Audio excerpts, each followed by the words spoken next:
আসসালামু আলাইকুম ওরহমতুল্লাহ বরকাত। আজকের অনলাইন ক্লাসে সবাইকে স্বাগতম। শুভ সকাল।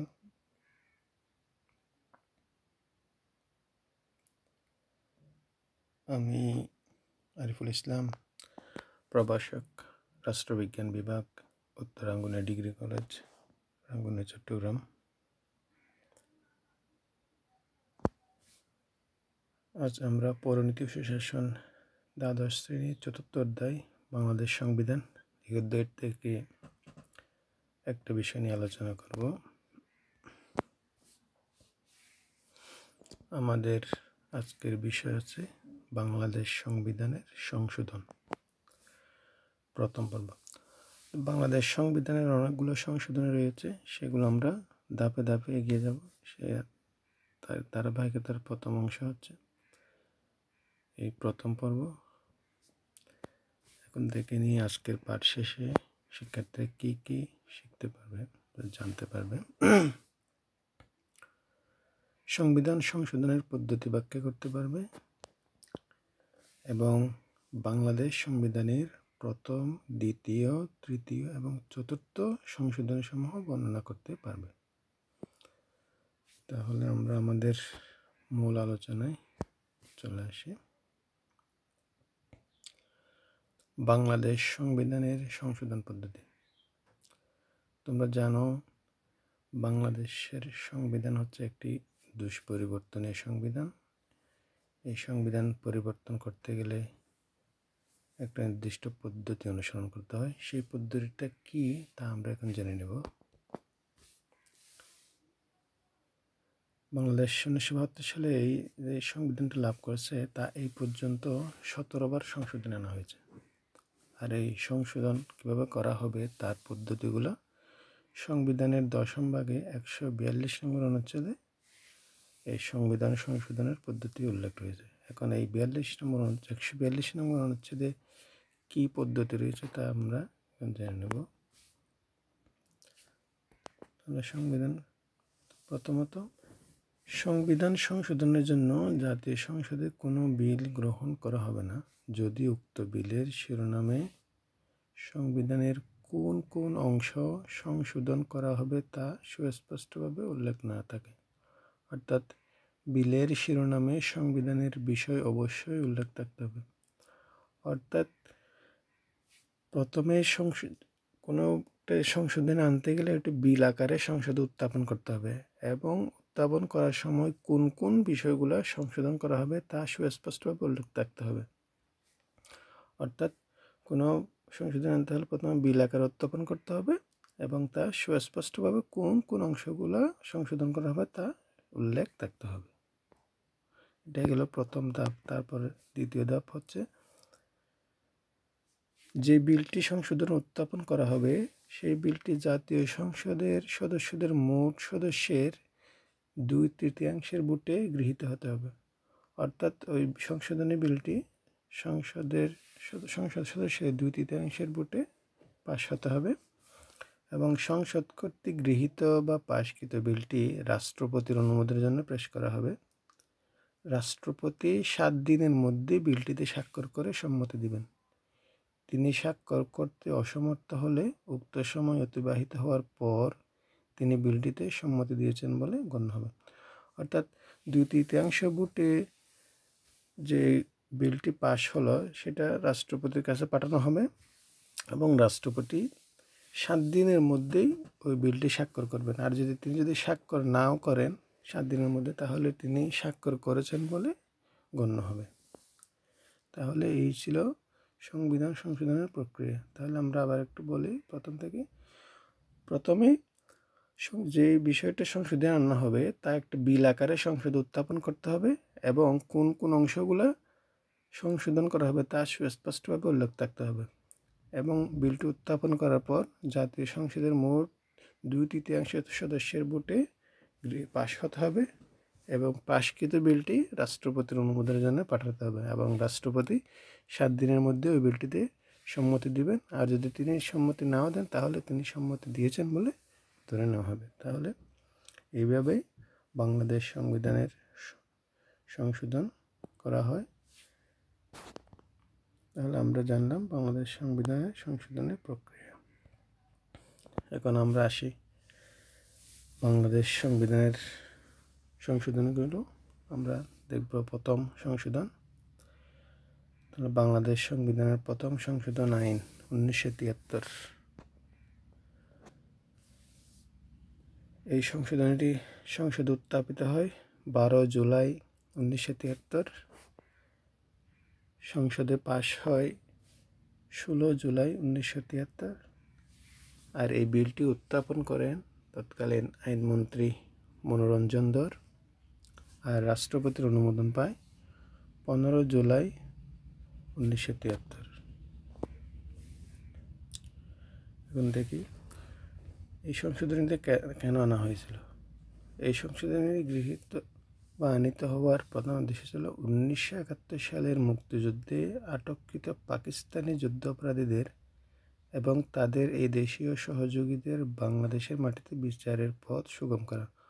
অর্থাৎ মুক্তিযুদ্ধের সময়, অর্থাৎ 1971 সালে যে যুদ্ধ বাংলাদেশ পাকিস্তানের সাথে যে যুদ্ধ সংঘটিত হয়েছিল, সেই যুদ্ধে পাকিস্তানি সেনাদের এবং এদেশীয় রাজাকার আল বদর আল শামস অর্থাৎ দেশীয় সহযোগীদের বাংলার মাটিতে বিচার করার জন্য এই সংশোধনীটি আনা হয়। এই সংশোধনীর এই লক্ষ্যে সংবিধানের 47 নম্বর অনুচ্ছেদের সাথে আরও 3টি ধারা যোগ করা হয়। 47-এর ক অনুচ্ছেদ সংশোধনের মাধ্যমে যুদ্ধাপরাধীদের আইনের আশ্রয়, প্রকাশ্যে বিচার এবং সুপ্রিম কোর্টে মামলা দায়ের করার অধিকার থেকে বঞ্চিত করা হয়। অর্থাৎ 47-এর ক ধারা অনুচ্ছেদ, এটা সংবিধানে নতুন সংশোধন করা হয়। এর মাধ্যমে যুদ্ধাপরাধীদের প্রকাশ্যে বিচার, আইনের আশ্রয় বা মামলা দায়ের করার অধিকার থেকে বঞ্চিত করা, যাতে বিচারটা সঠিকভাবে সম্পন্ন করা হয়। তাহলে প্রথম সংশোধনের বিষয় ছিল এই একটাই, অর্থাৎ 1971 সালের মুক্তিযুদ্ধে আটককৃত পাকিস্তানি যুদ্ধাপরাধীদের এবং দেশীয় রাজাকার আল বদর আল শামস বিভিন্ন বাহিনীর যারা সহযোগিতা করছিল এদের বিচার করার জন্য এই সংশোধনীটি আনা হয়েছিল। বাংলাদেশ সংবিধান দ্বিতীয় সংশোধন আইন 1973 সালে আর একটি সংশোধনী আনা হয়। এই সংশোধনীটি সংসদে উত্থাপন করা হয় 18 সেপ্টেম্বর 1973 এবং সংসদে পাশ হয় 20 সেপ্টেম্বর 1973। উত্থাপনকারী ছিলেন মনোরঞ্জন ধর, আইনমন্ত্রী তৎকালীন, এবং রাষ্ট্রপতির অনুমোদন পায় 22 সেপ্টেম্বর 1973। এখন দেখি কি বিষয় ছিল এই দ্বিতীয় সংশোধনীর। দ্বিতীয় সংশোধনীর অনেকগুলো বিষয় রদবদল করা হয় এই সংশোধনের মাধ্যমে। কি কি বিষয়গুলো আমরা একটু দেখে নিই। প্রথমে আছে রাষ্ট্রপতিকে জরুরি অবস্থা ঘোষণা প্রদান করার ক্ষমতা। 1972 সালের সংবিধান প্রণয়নের সময় এই জরুরি অবস্থা ঘোষণার বিধান ছিল না। এই দ্বিতীয় সংশোধনের মাধ্যমে রাষ্ট্রপতিকে জরুরি অবস্থা ঘোষণার ক্ষমতা প্রদান করা হয়। অর্থাৎ রাষ্ট্রে যদি কোনো বিশৃঙ্খলা পরিস্থিতি বা রাষ্ট্র কর্তৃক আক্রমণ ইত্যাদি যদি দেখা দেয়, তাহলে রাষ্ট্রপতি প্রধানমন্ত্রীর পরামর্শক্রমে জরুরি অবস্থা ঘোষণা করতে পারবেন। এই বিধানটি সংবিধানে রাখা হয়। এরপর সংবিধানে 26 নম্বর এবং 42 নম্বর অনুচ্ছেদ সংশোধন করে বলা হয় যে সংবিধানের সংশোধনের ফলে নাগরিকের মৌলিক অধিকার ক্ষুণ্ণ হলে সংবিধানের 26 নম্বর অনুচ্ছেদ অনুযায়ী উক্ত সংশোধনীকে অবৈধ বলে গণ্য করা যাবে না। অর্থাৎ আমরা মৌলিক অধিকার অংশে যখন পড়ছিলাম তখন জানলাম যে মৌলিক অধিকারের সাথে সাংঘর্ষিক কোনো আইন বা কোনো কিছু, মৌলিক অধিকারের কোনো কিছু হরণ করা যাবে না। সেই অনুযায়ী অর্থাৎ 26 নম্বর অনুচ্ছেদ অনুযায়ী মৌলিক অধিকার রক্ষা এবং বলবৎের জন্য যে ধারাটা ছিল, ওই ধারা অনুযায়ী দেখা যাচ্ছে মৌলিক অধিকারের কোনো বিষয় সংশোধনী করা যাবে না। কিন্তু এই দ্বিতীয় সংশোধনের মাধ্যমে এখানে বলা হয়েছে যে 26 নম্বর অনুচ্ছেদ অনুযায়ী কোনো সংবিধানে যদি কোনো কিছু সংশোধন করা হয় তাহলে ওই অনুচ্ছেদ অনুযায়ী ওইটাকে অবৈধ বলে ঘোষণা করা যাবে না। অর্থাৎ মৌলিক অধিকার হরণের এই অনুচ্ছেদের মাধ্যমে কিছুটা মানে নাগরিকের মৌলিক অধিকারের ক্ষুণ্ণ হয়। সংবিধানের 33 নম্বর অনুচ্ছেদ সংশোধন করে বলা হয়, কোনো কারণ দর্শানোর ব্যতিরেকে যে কোনো ব্যক্তিকে যে কোনো সময় গ্রেফতার বা বিনা বিচারে আটক রাখা যাবে। এটাও মৌলিক অধিকার। আমরা যখন পড়ছিলাম 33 নম্বর অনুচ্ছেদে কোনো ব্যক্তি কারণ দর্শানো ছাড়া কোনো ব্যক্তিকে গ্রেফতার বা বিনা বিচারে আটক রাখা যাবে না, কিন্তু দ্বিতীয় সংশোধনের মাধ্যমে এটা একটু পরিবর্তন করা হয়। অর্থাৎ যে কোনো সময় সন্দেহভাজন ব্যক্তিকে 33 নম্বর সংশোধন করে এই কোনো কারণ ব্যতিরেকেই সন্দেহের বশবর্তী হয়ে যে কোনো সময় যে কোনো ব্যক্তিকে গ্রেফতার করতে পারবে। এরপর সংবিধানের 72 নম্বর অনুচ্ছেদ সংশোধন করা হয় এবং 63 নম্বর অনুচ্ছেদের কিছু অংশ বাদ দেওয়া হয়। এতে বলা হয়, জাতীয় সংসদের 2 অধিবেশনের মধ্যে বিরতির সময়সীমা হবে 120 দিন, যা পূর্বে ছিল 60 দিন। 63 নম্বর অনুচ্ছেদের বা কিছু অংশ বাদ দিয়ে বলা হয়, এখানে আগে যে এক অধিবেশন থেকে আর এক অধিবেশনের মধ্যবর্তী সময় ছিল 60 দিন, এখন ওই সময়সীমা 120 দিনে উন্নীত করা হয়েছে।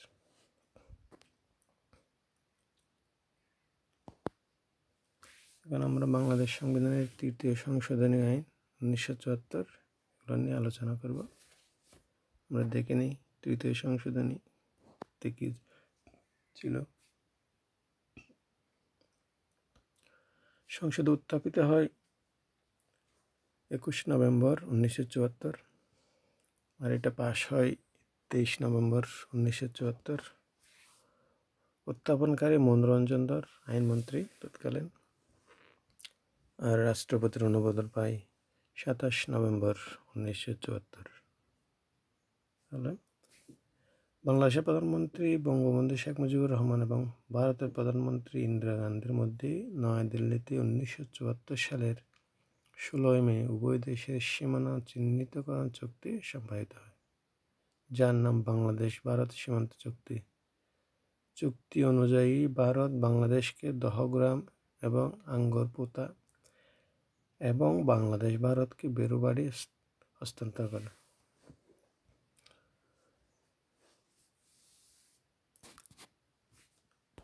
এই 3য় সংশোধনের মাধ্যমে এই বাংলাদেশ ভারতের সীমান্ত চুক্তি বৈধতা দেওয়া হয়। এই চুক্তি অনুযায়ী বাংলাদেশ এবং ভারতের ভূসীমা নির্ধারিত, অর্থাৎ বাংলাদেশ এবং ভারতের মধ্যে মুক্তিযুদ্ধের পর বাংলাদেশ এবং ভারতের মধ্যে বাংলাদেশের, তোমরা জানো বাংলাদেশের 3 দিকেই ভারতের সীমান্ত অবস্থিত। যুদ্ধের পর বাংলাদেশ স্বাধীন হওয়ার পর বাংলাদেশ এবং ভারতের মধ্যে সীমান্ত নিয়ে একটা বিরোধ বা সীমান্তের কোনো চুক্তি ছিল না, অর্থাৎ নির্দিষ্ট কোনো কার অংশ কী হবে নির্দিষ্ট, অর্থাৎ বাংলাদেশ এবং ভারতের মধ্যে ভূসীমা নির্ধারিত ছিল না। এই 1974 সালের 16 মে এই বঙ্গবন্ধু শেখ মুজিবুর রহমান এবং ভারতের প্রধানমন্ত্রী ইন্দিরা গান্ধীর মধ্যে চুক্তির মাধ্যমেই বাংলাদেশ ভারতের এই সীমান্ত চুক্তি স্বাক্ষরিত হয় এবং এই চুক্তির মাধ্যমে বাংলাদেশ এবং ভারতের মধ্যে ভূসীমা নির্ধারিত হয়। এই যে ভূসীমা নির্ধারিত হলো, এটাকে বৈধতা দেওয়ার জন্য এই সংবিধানের এই 3য় সংশোধনী আনা হয়। এই চুক্তির অংশ হিসেবে 2টি দহগ্রাম এবং আঙ্গরপোতা, এই 2টা বাংলাদেশের অংশে চলে আসে এবং বাংলাদেশ ভারতকে বেরুবাড়ি হস্তান্তর করে।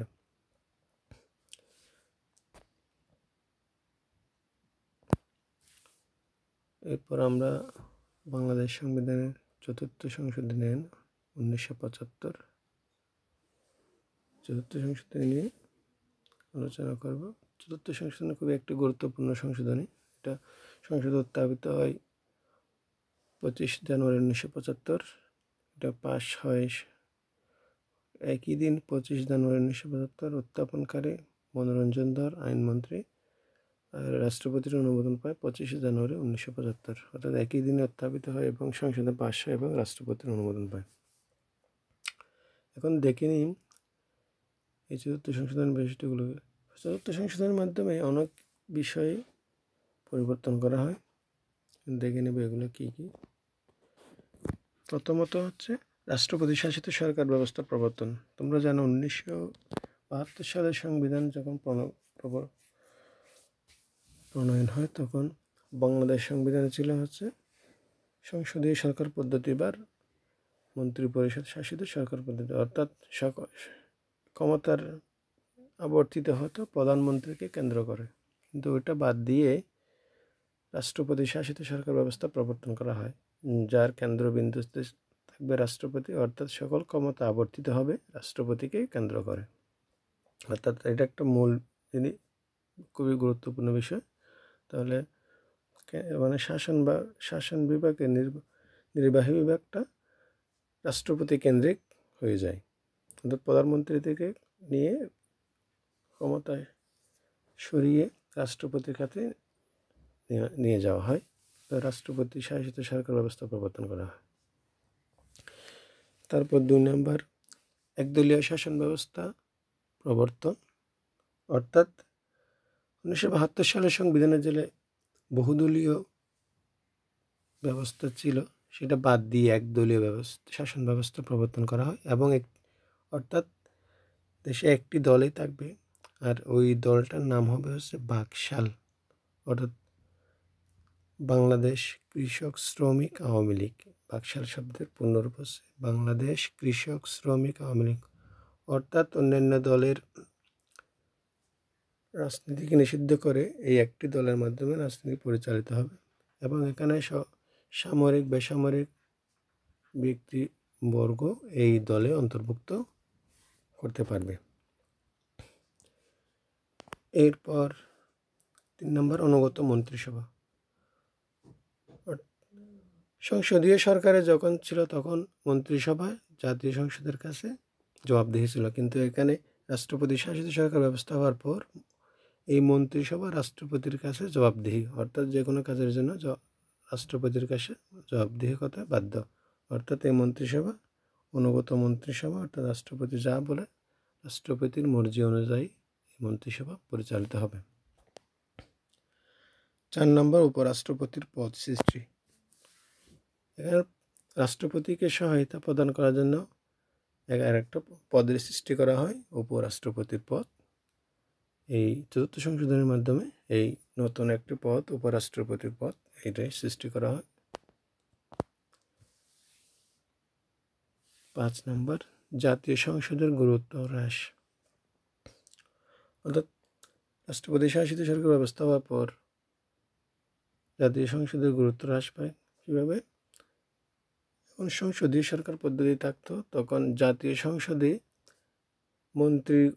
মন্ত্রীগণ ব্যক্তিগতভাবে এবং যৌথভাবে সংসদের কাছে দায়ী থাকতেন, কিন্তু রাষ্ট্রপতি সরকার শাসিত হওয়ার পর জাতীয় সংসদের গুরুত্ব হ্রাস পেয়ে রাষ্ট্রপতির গুরুত্ব বেড়ে যায়, অর্থাৎ মন্ত্রীগণ যৌথভাবে বা এককভাবে রাষ্ট্রপতির কাছে জবাবদিহি করতে বাধ্য। এই জন্য জাতীয় সংসদের গুরুত্ব কমে আসে। এরপর জাতীয় সংসদের মেয়াদ বৃদ্ধি। এই সংশোধনের পরে 1973 সালের নির্বাচনের পর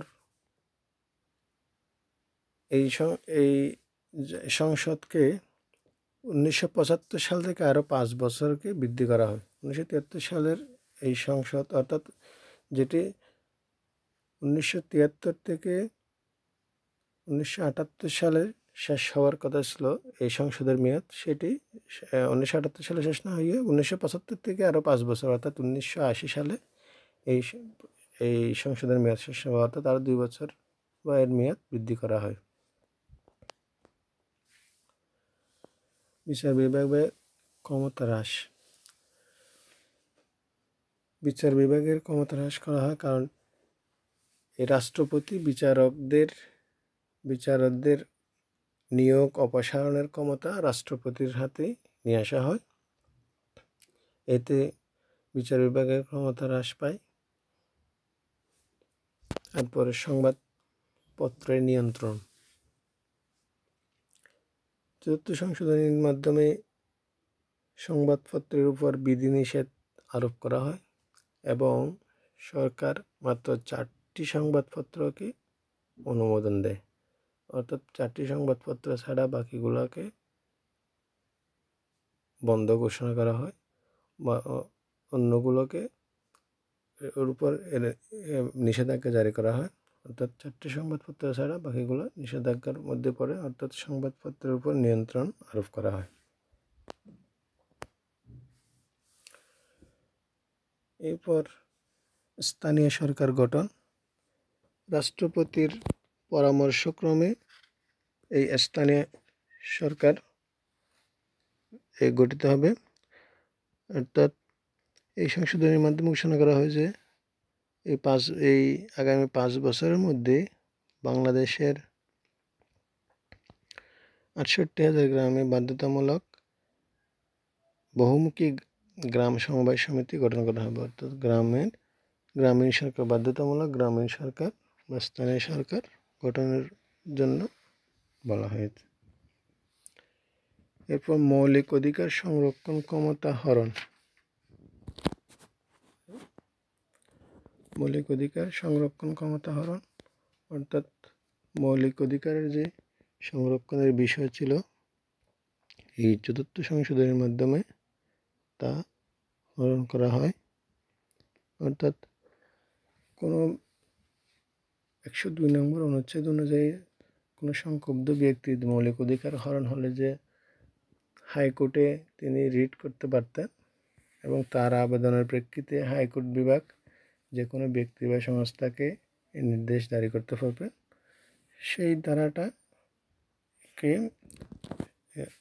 হরণ করা হয়। অর্থাৎ মৌলিক অধিকার সংরক্ষণ ক্ষমতাকে এই সংশোধনের মাধ্যমে হরণ করা হয়। তাহলে চতুর্থ সংশোধনী এটা খুব গুরুত্বপূর্ণ একটি সংশোধনী বাংলাদেশের ইতিহাসে। এখানে প্রথমে খুব একটা মূল বিষয় পরিবর্তন করা হয়, অর্থাৎ এটা সংসদীয় সরকার পদ্ধতিকে পরিবর্তন করে রাষ্ট্রপতি শাসিত সরকার ব্যবস্থাকে প্রবর্তন করা হয়েছিল। এরপর একদলীয় সরকার ব্যবস্থা বহুদল থেকে একদলীয় সরকার ব্যবস্থা নিয়ে যাওয়া হয়। এরপর অনুগত মন্ত্রিসভার যেখানে সংসদের কাছে দায়ী না হয় রাষ্ট্রপতির কাছে দায়ী ছিল মন্ত্রিসভা। এরপর নতুন একটা উপরাষ্ট্রপতির পদ সৃষ্টি করা হয়। এরপর জাতীয় সংসদের গুরুত্ব কমে যায়, কারণ মন্ত্রিসভা জাতীয় সংসদের কাছে জবাবদিহি না হয়ে রাষ্ট্রপতির কাছে জবাবদিহি হয়। এই কারণে জাতীয় সংসদের গুরুত্ব কমে যায়। জাতীয় সংসদের মেয়াদ বৃদ্ধি পেয়ে যায় আরও 2 বছরের জন্য, অর্থাৎ 75 সাল থেকে আরও 5 বছর পর্যন্ত এই সংসদের মেয়াদকে বৃদ্ধি করা হয়। বিচার বিভাগের ক্ষমতা হ্রাস পেয়ে যায়, কারণ বিচারক নিয়োগ এবং অপসারণের ক্ষমতা রাষ্ট্রপতির হাতে চলে যায়। তারপর সংবাদপত্রের উপর নিয়ন্ত্রণ। সংবাদপত্র 4টি সংবাদপত্র ছাড়া বাকি সংবাদপত্রের উপর নিষেধাজ্ঞা জারি করা হয়। আবার স্থানীয় সরকার গঠনের ক্ষেত্রেও রাষ্ট্রপতির হস্তক্ষেপ রয়েছে। এখানে রাষ্ট্রপতির নির্দেশে স্থানীয় সরকার গঠন করা হয়। তারপর মৌলিক অধিকার সংরক্ষণ ক্ষমতা হরণ, বিশেষ করে 102 নম্বর অনুচ্ছেদের মাধ্যমে বাতিলের মাধ্যমে এই মৌলিক অধিকার সংরক্ষণ ক্ষমতা হরণ করা হয়। এখন এক জায়গায় ধরে আমরা দেখিনি এই 4টি সংশোধনী। আমরা দেখো, প্রথম সংশোধনী বিষয়বস্তু ছিল যুদ্ধাপরাধী সহ গণবিরোধীদের বিচার নিশ্চিত করা। এরপর উত্থাপনকারী আইনমন্ত্রী মনোরঞ্জন ধর আর 12 জুলাই 1973 উত্থাপিত হয়, আর এটি সংসদে পাস হয় 15 জুলাই 1973, আর রাষ্ট্রপতির অনুমোদন পায় 15 জুলাই 1973। এরপর বাংলাদেশ সংবিধানের দ্বিতীয় সংশোধনী 1973, এটার বিষয়বস্তু ছিল জরুরি অবস্থা ঘোষণার বিধান, অর্থাৎ রাষ্ট্রপতি জরুরি অবস্থা ঘোষণার বিধান। এটা উত্থাপনকারী ছিল আইনমন্ত্রী মনোরঞ্জন ধর এবং উত্থাপিত হয় 18 সেপ্টেম্বর 1973, আর এটি গৃহীত হয় সংসদে 20 সেপ্টেম্বর 1973 আর রাষ্ট্রপতির অনুমোদন পায় 22 সেপ্টেম্বর 1973।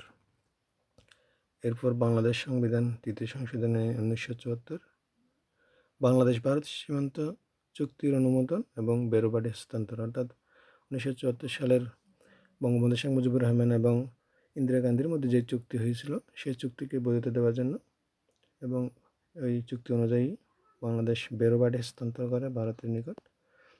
আর এটি উত্থাপনকারী এবং উত্থাপনকারী মনোরঞ্জন দর এবং উত্থাপিত হয় 21শে নভেম্বর 1974।